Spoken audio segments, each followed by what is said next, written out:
Another audience that I ensure that I'm talking to initially when I come on board are the executives and the C-suite.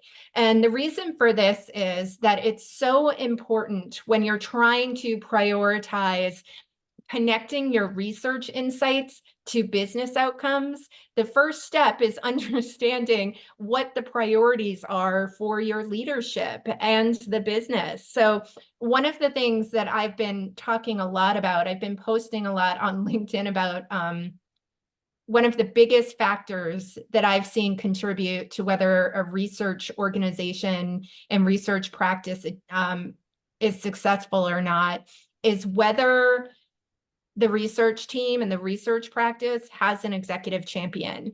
And what I mean by that, so I mentioned I've been establishing research practices for 20 plus years.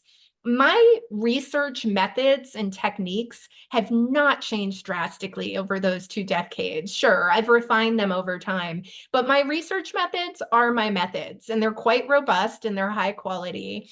But a few years back, and a while ago, I started trying to understand why, when I came in-house and partnered with teams and ramped up research programs, why sometimes those programs were thriving and highly successful. That I'd come in, I'd partner with the teams, I'd talk with the stakeholders about their needs, we'd establish foundational research projects, we'd get all these great insights. And what I mean by thriving and successful is that under some conditions, I was finding that when we collected the insights, that those insights were connecting to decisions across the board in the organization. And what I mean by that is, for some of these engagements, the product roadmap was directly tied to what we were learning from the research. We also found that the vision and strategy for the product in these thriving, successful research practices,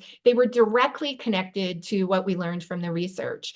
And that was one scenario that I was encountering. But I will admit, there have been periods in the past where I built out research programs and worked with the teams and established collaborative approaches where the research did not land to the same degree. And what I mean by that is, I've heard from a lot of researchers, you know what, we've run robust studies, but the organization still is not acting on them, or the C-level has their own priorities and they're going with that direction. What can we do? When I was writing about this recently, I wrote that the number one factor that contributes to whether the research practice will be successful or not is having that champion at the executive level. And why I said that is that I've seen in my work, and now when I'm asked to go into an organization, I'll sit down with each of the executives one-on-one and talk with them about how they planned to use insights to inform decisions. Another reason why I'm talking to them is to assess whether the organization is ready to implement a research practice that will drive decisions. And frankly, sometimes the organization is ready and other times it's not. One of the key questions that I suggest that UX and product teams ask those C-level members is asking them, when has there been a time where you and your team have had to make an informed decision based on what you learned from the research? Can you give me an example of how the research drove your decision? And depending on what the C-level members say, I start having an indication of historically whether this was an evidence-based organization or not. And if an organization doesn't have anyone that's at the executive level who can answer the question of how they've made decisions based on the insights in the past, admittedly, it's going to be a much more challenging road ahead to establish the research practice.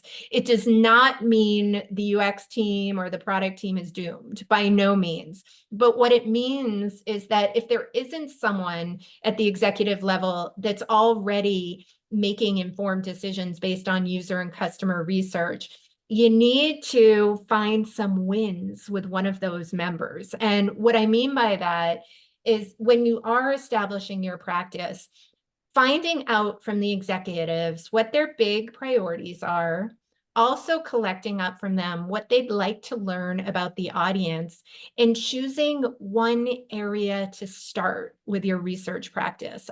When I described the scenario early on that I went into an organization, they were running 100 research sessions a year, and the leadership didn't even know about them. What was happening there was the researchers were thinking velocity and quantity of results would lead to success, when in fact, if you pick one spot and pick one major priority of your C-level and focus there first, it's only going to lead to much more successful results.